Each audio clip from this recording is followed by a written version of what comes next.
বাংলাদেশের প্রচলিত আইন সবার ক্ষেত্রে কি সমানভাবে ব্যবহার করা হয়, এটা কি আপনি মনে করেন? আমি মনে করি না। কেন বলছি এই কথা?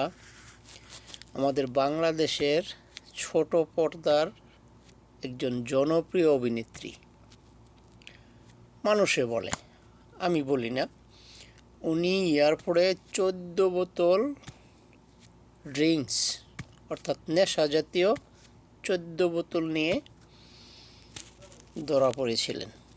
এটা আপনারা হয়তো অনেকে জানেন। 14 বোতল ফেন্সিডিল বলেন বা উইস্কি বলেন, ওনার কাছে পাওয়া গিয়েছিল।